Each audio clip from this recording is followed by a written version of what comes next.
C'est bon.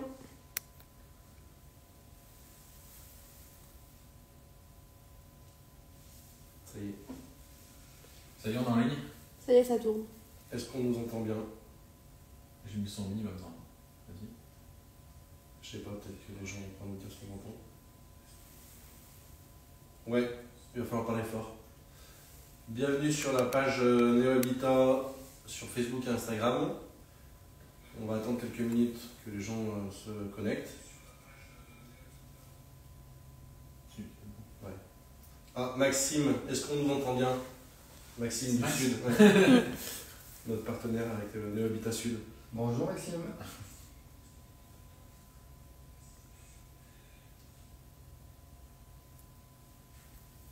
Il a mis quoi? Il n'a pas répondu. Ouais. Maxime, le son, c'est bon? Parce que c'est vrai que là on est un peu loin. Et on n'a pas de long-temps sur Facebook et. Non, on peut penser Non. ce soir.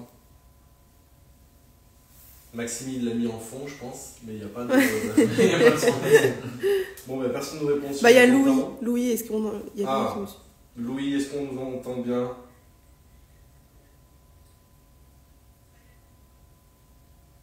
Il va falloir qu'on nous donne un top, hein, parce que sinon on va parler pendant. Oui, bah, je pense. Ah, Maxime a dit le son est nickel. Ah, bah Bon, super. parfait. Ok. Et bah, bienvenue à tous ceux qui nous rejoignent sur nos pages Insta et Facebook. Du coup, je suis avec Thibaut que vous connaissez, Bonjour. mon acolyte. Et nous sommes à Écully chez Frédéric, Bonjour. un ancien client de Néo-Habitat. Et le but du jeu du live, c'est de partager en toute transparence avec vous son expérience. Donc on va un peu réexpliquer tout le parcours du début de notre rencontre, Ouais. du casting si je puis dire. C'est ça. Voilà. Et après, le thème, là, on voulait vraiment parler de l'expérience de Néo-Habitat un an après réception. Mhm. C'est important d'expliquer un peu votre choix premier pour qu'on puisse vous accompagner. Ok. Bonjour à tous et donc peut-être quelques mots peut-être sur le départ du projet. Oui. Donc le projet il démarre en juin 2020. Donc on est dans l'ouest lyonnais à Écully et on cherche un terrain avec ma femme pour construire. Alors on a deux ambitions. On a historiquement fait beaucoup de projets atypiques, des lofts, des choses dans les usines, à Paris et puis aussi à Écully. Et on cherche en gros à faire un projet, c'est le projet Univie, hein. Un projet pour une maison de 150 à 180 mètres carrés. On a entendu parler de l'éco-construction, mais on ne sait pas trop ce que c'est en fait, hein. Comme beaucoup, on est en 2020, Oui. c'est le début. Et donc on cherche un terrain dans l'ouest lyonnais. Donc, Facile. voilà, facile. Il y en a à l'appel. bien sûr. Pas cher. Pas cher, abordable, toutes les semaines. Donc on démarre début d'année sur les sites de recherche, puis rapidement on constate qu'en fait ce qui paye c'est surtout d'être directement connecté aux agents Oui. et immobiliers. Le matin du 15 juin 2020, je suis au bureau, alors sur un des bureaux des sites, donc à Bourg-en-Bresse, et j'ai un message de mon chef de chantier, alias ma femme, qui me dit tu as donc jusqu'à 19h pour venir, on a trouvé un terrain. Voilà, donc on vient à Écully, on est chemin du Tronchon. Alors le terrain il est particulier, il est en pente, il est Ouais, très en pente. très en pente. C'est un espace végétal à valoriser. Concrètement, les arbres sont cadastrés, donc ils rajoutent des contraintes à la construction. Et le bémol du terrain, c'est qu'en fait, comme on est dans une zone où il y a peu de recherche, il y a eu 51 appels le matin et qu'on était les premiers à visiter. Donc concrètement, l'opportunité se termine à la fin de la journée. Si on est les premiers à dégainer, c'est pour nous. Vous n'avez pas le choix. Voilà, donc on a un coup de cœur parce que le terrain en pente, il a un avantage, il n'y a pas de coteau en face. On est orienté sud-ouest. Il est très arboré avec un chêne de plus de 5 mètres. Oui. Et, Très proche de la maison. très proche de la maison, on en parlera pour la construction. Et donc on se lance et on fait une proposition à la fin de la journée. Mais donc vous avez su être réactif quand En il fallait 24 heures. En 24 heures. Ouais, alors on a été réactif parce qu'on a suivi beaucoup de Oui, vous avez eu l'expérience avant de choses sur lesquelles vous y avoir. voilà, on a fait beaucoup de rendez-vous pour aller voir des terrains. Et la première chose, c'est qu'en fait, si on n'est pas prêt à faire une annonce, ça sert à rien de se déplacer parce que Alors, le marché immobilier n'est pas tout à fait dans la même situation. Non, ça a un petit peu changé. Un petit peu changé, mais en tout cas à l'époque, soit vous êtes prêt à y aller, soit vous savez que vous n'aurez pas 4 jours pour réfléchir. Surtout sur des secteurs prisés comme ici, il y a 3 ans, oui, 50 appels pour une offre, c'est énorme. Après, aujourd'hui, tous les terrains qui sont prisés vont avoir le même nombre d'appels et on va avoir la même chose. Si le terrain est bien, il y aura une demande. C'est obligatoire. Alors, et là, en l'occurrence, le terrain. Là, il y a un permis de. Alors, il était vendu avec un permis de construire. Voilà. Bon, la maison ne plaisait pas. Donc, on a chef et à moi non plus. Ouais.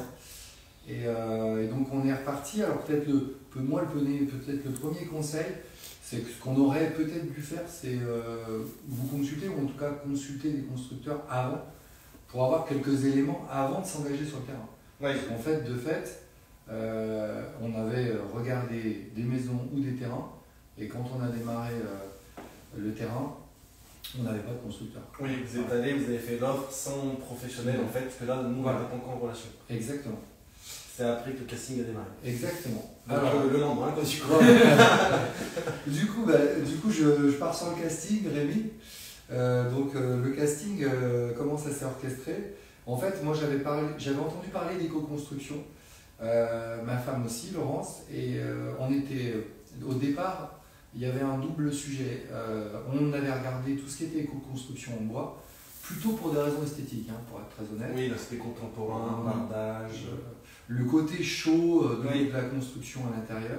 Et puis l'éco-construction, alors 2020, hein, pour rappel, il n'y avait pas de crise énergétique. Non, Il n'y avait pas d'inflation. Il n'y avait pas d'inflation. C'était un monde. Parfait. Sans Covid. Voilà, sans Covid. Et donc, en fait, le seul bémol dans l'approche, c'est que on commençait à parler d'éco-construction, mais c'était un peu le truc pour bobo à l'époque. Hein. Oui. Voilà. On ne se souciait pas trop, à titre privé, des factures d'électricité, des chauffages. Moi, j'avais quand même regardé, et quand même, tout le monde avait l'air de dire, si vous avez à construire, c'est quand même sympa de commencer à vous demander combien il va coûter en run. D'un point de vue d'énergie. Voilà. En run. Voilà, donc cette réflexion-là nous a amené à solliciter sur le terrain 3 ou 4 éco-constructeurs. Et en fait, c'est assez bizarrement qu'on est allé voir un éco-constructeur en bois dans le sud, qui n'existe plus, donc il ne fera pas concurrence, et qui nous a dit, paix à son âme, si j'ai quelqu'un à vous recommander, de toute façon, nous sur la région, on travaille avec Néo Habitat à Saint-Étienne. Alors pour la petite histoire, étant stéphanois, je me suis dit que c'était peut-être pas mal de passer un coup de téléphone au local de l'État. On fait quand même des projets pour des Lyonnais, Oui. pur Lyonnais. On n'a pas d'ambition de travailler aussi pour les Lyonnais. Voilà comment on s'est retrouvés en relation. En fait, moi je vous ai passé un coup de fil, on a discuté 10 minutes et vous m'avez dit, est-ce que vous avez le terrain? Et je vous ai dit, je suis en train de signer le compromis, qui était sans clause suspensive, hein, pour la petite histoire. Donc, Ni financement, ni permis de construire. Voilà, donc de toute façon, Il y avait déjà un permis dessus. il y avait un permis dessus, Ouais. mais en Pas fait, on a, pour pouvoir négocier un tout petit peu, on a levé les conditions de crédit. Oui. Voilà. Ce qui se fait, hein, quand vous voulez vendre quelque chose. Alors, on avait évidemment consulté les banques avant. Et par contre, du coup, on a appelé Rémi. Et en fait, Rémi s'est déplacé 3 jours après. Ouais. Et donc, vous êtes arrivé sur le terrain qui était un terrain Vide. vague. Vague, au fond d'une impasse, Voilà. en pente avec des arbres. Avec des arbres. Alors, c'était une ancienne chêneraie. Donc, en photo, c'était très joli. Mais à déblayer, ça a été une autre histoire. Ouais. Et voilà, et donc on a simplement échangé. On n'était pas arrêté ni sur la taille, ni sur le fait que ça soit bois ou pas, ni sur l'architecte. Enfin, on ne savait pas grand-chose. Oui, c'est la découverte. Voilà. Qu'est-ce qui a fait que ça a accroché et qu'on s'est dit qu'on allait faire un pas de plus avec vous? En fait, vous avez été très direct, vous avez été très simple, c'est-à-dire qu'il n'y avait pas de fioriture. Vous ne nous avez pas dit, moi c'est la phrase que j'évite le plus quand j'achète ou je fais du commerce, c'est on est les meilleurs, on sera les moins chers. Oui. Ça c'est ce qui me fait peur le plus. Oui. C'est que très souvent, c'est Ça cache quelque chose. Ouais, ou alors. C'est l'approche qu'on a aujourd'hui avec Thibaut, encore plus, parce que c'est plus lui qui fait du commerce. Mais moi j'avais toujours ce sentiment, pareil que vous, en fait, d'être à chaque fois un peu lésé dans l'achat et surtout des gros biens. La transparence, le fait d'être simple, direct.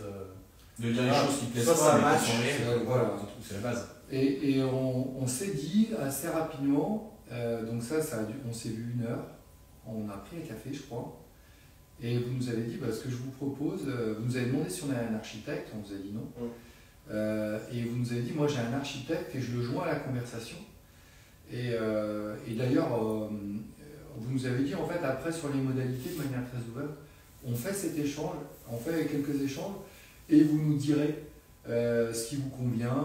On n'avait pas encore en tête CCNI, pas CCNI, maîtrise d'ouvrage, architecte compris ou pas. Et donc on ne s'est pas senti enfermé pour réfléchir avec vous sans signer quoi que ce soit, je le précise. Parce que vous avez fait les premiers rendez-vous.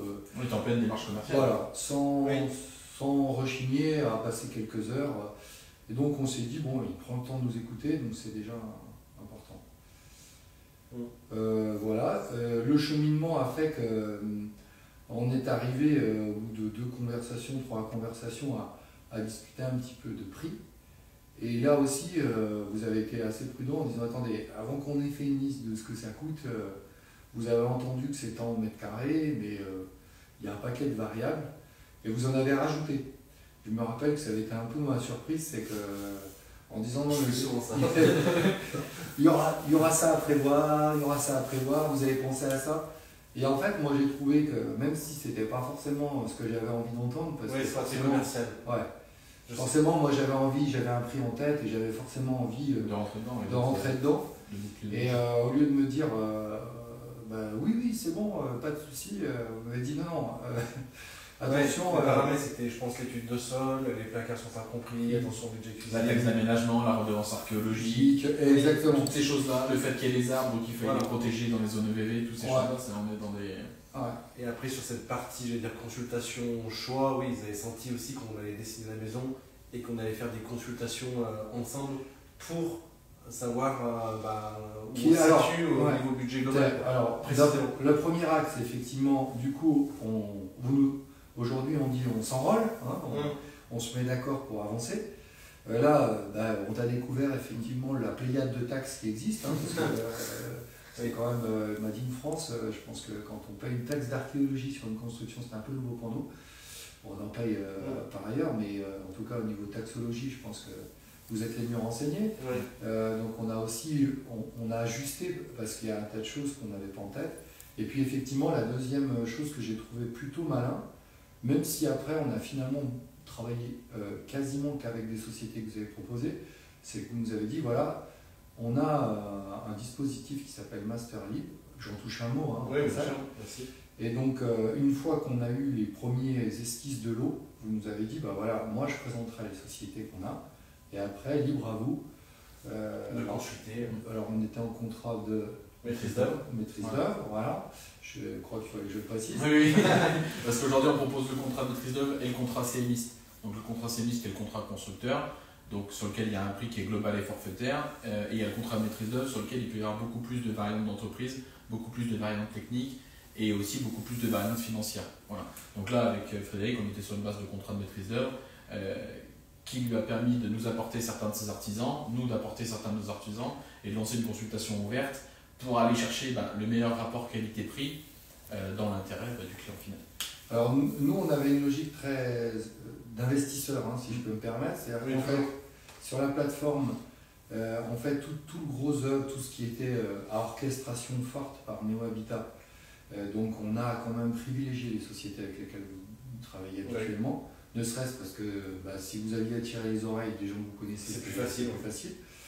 On a aussi fait le choix de prendre le pisciniste par vous, et vraiment c'était un choix judicieux, notamment pour le suivi, parce que c'est un vrai sujet que de prévoir la piscine dès le départ, surtout quand on ne veut pas s'en occuper sur le suivi piscine. Et surtout quand, là dans le cadre de ce projet, quand elle est liée à la terrasse, et la terrasse est liée à la maison. Exactement. Il y a des vrais impacts techniques à anticiper. Exactement.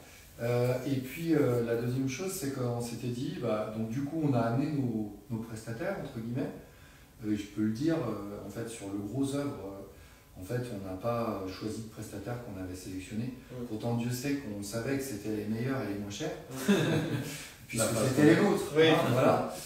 Donc à la fin, quand on a eu comparé dans le détail, et là on a été méticuleux ligne à ligne, parce que c'est le travail qu'on a fait forcément de notre côté. La plateforme c'est une plateforme informatique assez bien faite, où on a un document très synthétique, global avec la liste des chantiers, et dans le détail, l'artisan dépose, et c'est lui qui le fait, tous les éléments. On peut lui poser des questions, donc c'est ce qu'on a fait, on peut l'appeler, et on peut justement comparer vraiment, je vais prendre le cas d'isolation extérieure, puisqu'on a comparé dans le détail la nature des isolants extérieurs. Oui. En maîtrise d'œuvre, vous avez cette notion même en CCMI de produit que vous achetez, c'est vraiment transparent voilà. et chiffré précis. Et on n'a pas de limite technique, c'est-à-dire que même ce que l'on ne connaît pas, on est capable de l'apprendre. Nos artisans nous apprennent beaucoup de choses, nos clients nous apprennent beaucoup de choses, et vice-versa. L'intérêt, c'est qu'après, derrière, on puisse faire la maison qui correspond en tout point à ce que vous attendez, techniquement, financièrement et visuellement. Alors, sur la partie intérieure, on avait beaucoup, mais je pense que c'est la passion de porter un projet comme ça avec ma femme, on réfléchit sur ce qu'on voulait faire en aménagement intérieur, et on a sol et tout ce qui était aménagement, tout fait pris hors société que vous avez pris. On a mis le budget dans les murs, entre guillemets. On a fait le choix. Alors, la maison, elle a quand même quelques caractéristiques. L'isolation extérieure, j'en ai parlé. On a des cuves pour récupérer l'eau. On est avec un système de gainage pour le chauffage, qui fait qu'en termes de facture, on est plutôt bien. L'isolation extérieure est très bien. Isolation extérieure et intérieure. Oui. Extérieure et intérieure. Et puis on a travaillé à la maison pour qu'on puisse végétaliser les toits. On a de très très belles baies vitrées, mais je pense que sur la vidéo, on les voit. On envoie une petite table. On a un système en domotique avec de la BSO qui descend automatiquement. Et tous ces sujets-là, finalement, ce qui était confortable pour nous, c'est que c'est principalement vos sociétés qui les ont portés. Oui. Et on a été, je vais parler des réglages des volets, accompagnés aux petits oignons, jusqu'au dernier moment par les techniciens. Ouais, c'est ce qu'aujourd'hui, on laisse toujours l'ouverture à consulter d'autres partenaires, parce que ça peut enrichir évidemment notre carnet d'adresse. On aime bien, parce qu'on est vraiment en développement, donc d'avoir des nouveaux artisans tout le temps, en plus de notre équipe, c'est très bien. Mais on préfère toujours avoir quand même un lien avec nos artisans, ne serait-ce que par rapport à la phase chantier. Si on avance un petit peu maintenant sur la phase chantier, il y a plein de hauts et de bas, on est comme tout le monde, on a des problèmes. Tout à fait, oui. Notre approche... Ah, je sens... On va y aller, fin du live. Tout à fait Rémi, je t'en demande oreille. Non mais on est comme tout le monde, on a tous des problèmes. Et c'est vrai que mon approche, c'est pas de baisser la tête et de mettre sous le tapis, c'est on est franc, on assume tout à fait assumé, et on essaye d'être de meilleurs conseils et de s'améliorer avec les sujets qu'on apprend. Alors, nous, on a eu 3 étapes, je pense, qui sont intéressantes à partager. La première, c'est le dépôt de permis. Oui. Vous avez fait preuve d'une certaine forme de patience, je veux dire comme ça. Puisqu'en fait, ces maisons bioclimatiques, elles ont des avantages, on en a parlé en consommation énergétique, mais esthétiquement, elles sont un peu plus carrées, un peu plus épaisses. Oui. Et on était en 2020, donc les collectivités n'étaient pas forcément sensibilisées. Donc on a eu un refus de permis, voilà, très clairement. Et même s'il y a on a eu, je pense ensemble pour le rendez-vous, un petit montée en température, c'était le terme, pour pouvoir pour aller discuter, parce que c'est rageant et ça fait perdre du temps. Là, ça crée de la tension de votre côté, parce que le projet stagne, et de notre côté aussi, parce que le projet stagne, et quand il stagne, c'est qu'on ne facture pas, on n'avance pas, et qu'on passe de plus en plus d'heures sur un sujet.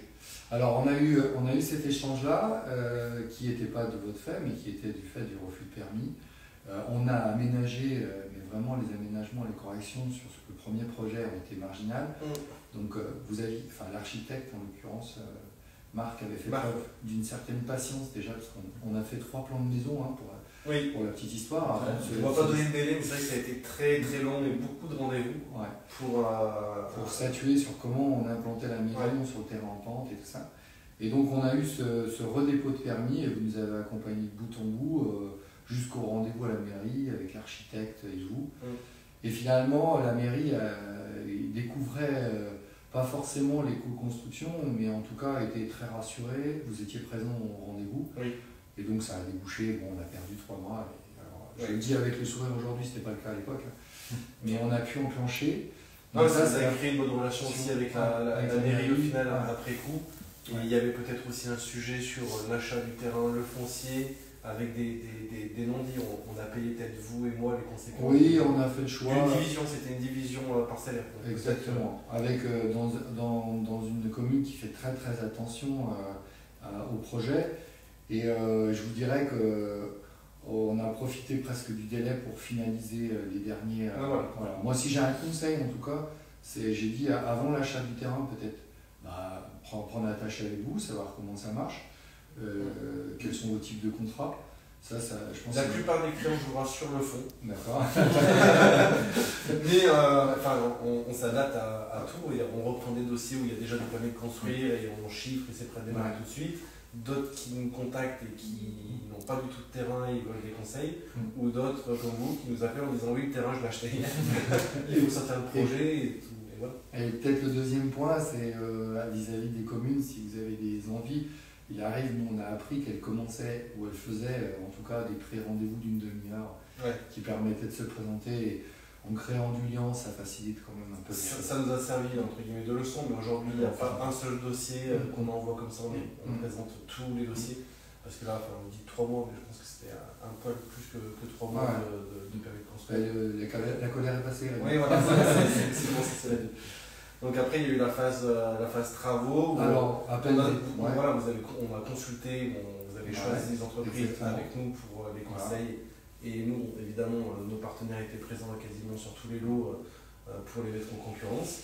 Après, après, il y a le démarrage des travaux. Alors, ce qui a été appréciable et ce qu'il a été, et on parlera évidemment des 2-3 couacs, je ne veux pas vous épargner. On est en direct, allez-y. Du coup, sur le démarrage, ce qui était bien, c'est qu'on a. Alors, le terrain, les arbres étaient à protéger, évidemment, on a fait tout ce qu'il fallait pour que ça se passe bien. On est allé présenter les plans aux voisins, petit conseil au passage, ça aussi c'est prévu.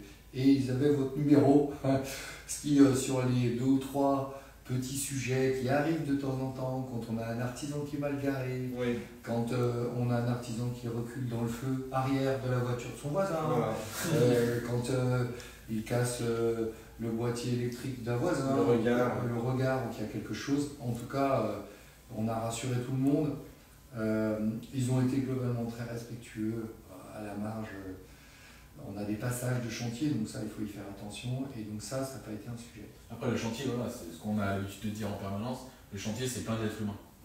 Et les êtres humains, ils ont leurs émotions quand ils se lèvent le matin, ils ont leurs émotions quand ils se couchent le soir. Et au milieu de tout ça, nous, on est obligé de driver ensemble, mais on n'est pas sur leur dos tout le temps en permanence. Donc on est là pour... Et le bâtiment, proprement dit, vous avez une fonction, enfin vous ne travaillez pas dans le bâtiment, mais le bâtiment, proprement dit, je pense que c'est différent des autres métiers. Il y a des choses qui sont avec des humains, il y a des fois des bêtises, où on dissimule, voilà. Après, c'est vrai que néo-habitat, maître d'œuvre ou constructeur, on est tout le temps responsable de tout et on assume au maximum. Je sais. Voilà. Donc on communique, c'est pour ça que le numéro avec les voisins, le week-end il y a un souci, on répond au téléphone, parce qu'on comprend qu'un projet de construction, ça met du désagrément un peu au voisinage, on essaie de limiter la casse. Voilà, alors on va rentrer dans le dur, Rémi. Ça y est, c'est le moment. Donc, sur le chantier globalement, donc un suivi très très proche avec le chef de chantier par téléphone, souvent en fait le matin, un petit appel, chaque phase de chantier. On a fait de gros steps, démarrage de construction pour un chantier. Alors, c'est très sécurisant. Nous, pour rappel, donc, on a fait faire les plans par l'architecte et après c'est donc le chef de chantier néo-habitat et l'architecte qui a fait le suivi. Globalement, on a eu 3 pépins en 11 mois. On a mis 11 mois pour construire. On a eu un pépin presque dans la phase maçonnerie sur la hauteur du toit, sur des histoires de plans, de relevé de plans, qui a été corrigé immédiatement. Parce qu'en fait, comme on ajourne le plan pendant les travaux, donc ça, très très bon. Ajourner, pour préciser, parce que c'est vrai que c'est le cas tout le temps, et des fois l'erreur est humaine, et c'est vrai que nous on collectionne beaucoup d'erreurs en bâtiment, ça tape sur le système de beaucoup de personnes. Nous, en fait, je pense que moi en tant que dirigeant, j'assume, je suis pragmatique, j'avance. Je pense au client pour pas qu'il paye 2 fois, mais c'est vrai que ça arrive, et ajourner pour vous les plans, c'est-à-dire qu'en fait, On tous fait les les mises clients à jour. Ouais. font des mises à jour. En fait. Et nous, on essaie de limiter, de dire stop, on donné. Maintenant, on fait plan signé, on essaie de faire une procédure, ça va être payant après, mais on est plutôt cool, donc on accepte toujours les modifications.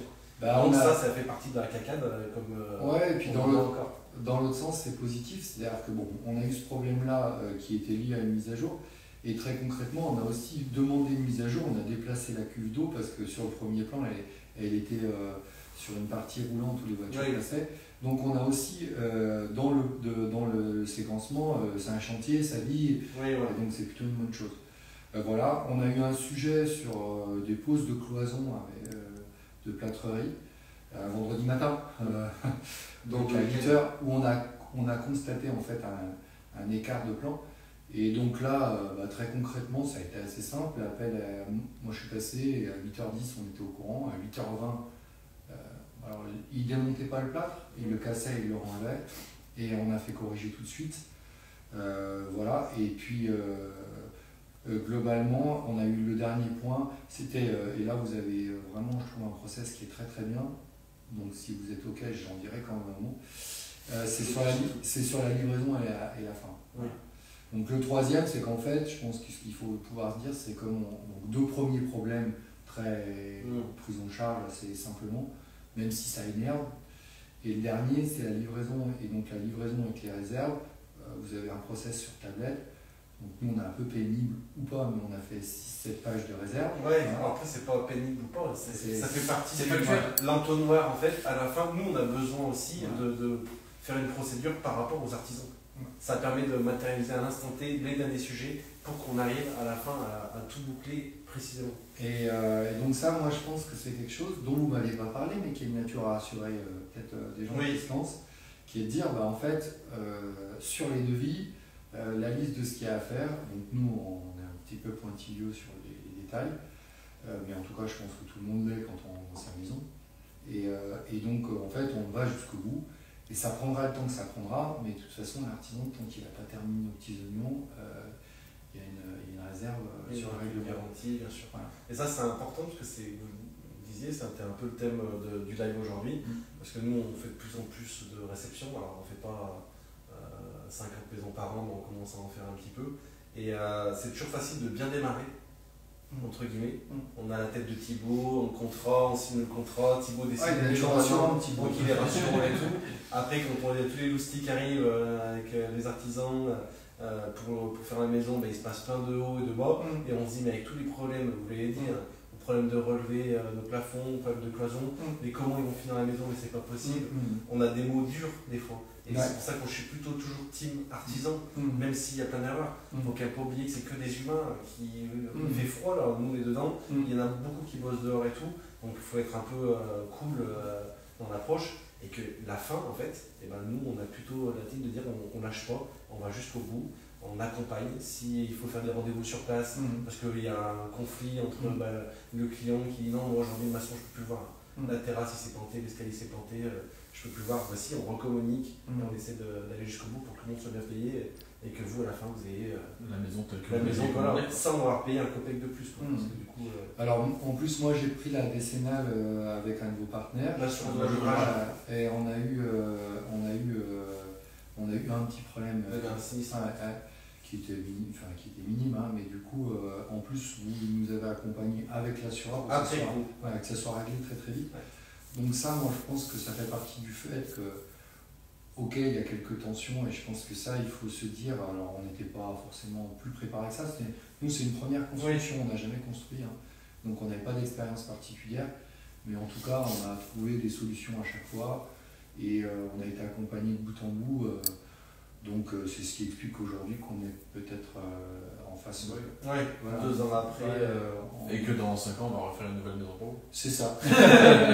Avec la tête de Thibaut qui est rassurant. Non mais pour le coup, c'est vrai que vous parlez du début, vous avez signé parce que c'était moi en rendez-vous et tout. Moi avec le développement de l'habitat, je fais moins de rendez-vous commerce en première ligne.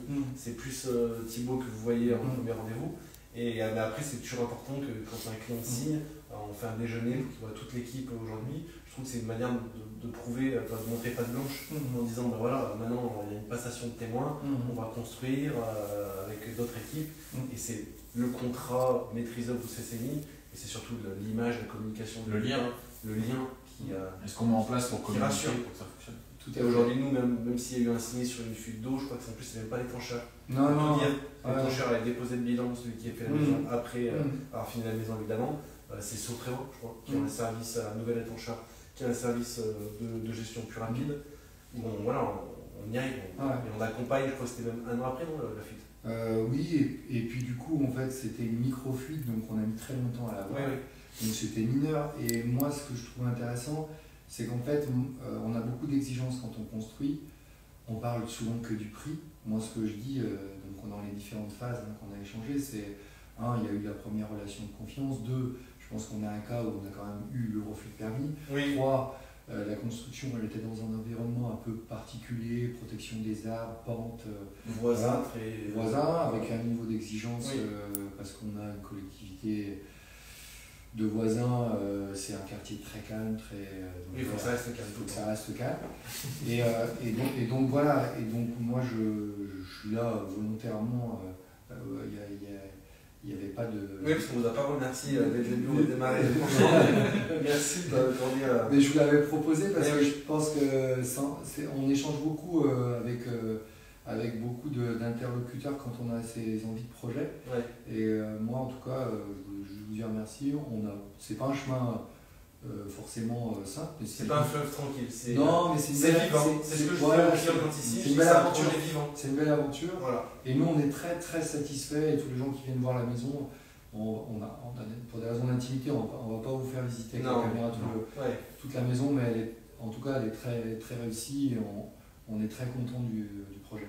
Merci. Merci à vous. Nous, on voulait vraiment faire cela et partager un petit peu votre expérience comme vous l'avez vécue, pour insister pour le coup sur c'est bien de signer le contrat, de faire la maison, mais il y a l'après, en fait, c'est pour ça qu'on disait un an après. Exactement. Ça fait un peu plus d'un an, mais de dire que on est toujours là et on garde des bonnes relations. Exactement. J'aime bien avoir vos consommations, si tout va bien. On est dans ce qui. Alors il y a notre chambre qui est au-dessus. Et qui a la température qu'on avait calculée. Donc oui, on a atteint les objectifs qu'on avait fixés, puisqu'on avait fait faire une étude thermique par Eleis. Exactement. Nicolas, du coup, on a déjà fait un live, on a fait un live sur Insta, Facebook aussi. Qui est quelqu'un de très sérieux et qui du coup qu'on a recroisé, et donc du coup ce qui signe quand même des bonnes relations qu'on avait pu avoir à l'époque. Donc évidemment, nous, tout ce que vous nous avez proposé, on les a challengés, et à l'époque du projet, et je peux vous dire que voilà, il n'y avait pas à rougir comme Stéphanois. Merci de clôture encore sur le Saint-Étienne Lyon. Non, pas de dualité, vous êtes en terre inconnu. Merci Frédéric. Merci à vous. Merci à tous ceux qui nous ont suivis. Puis on va finir l'apéritif. Et puis voilà, on n'a pas mangé de cacahuètes pendant le live. Bon appétit, à bientôt. Merci, au revoir. Au revoir. Merci, au revoir.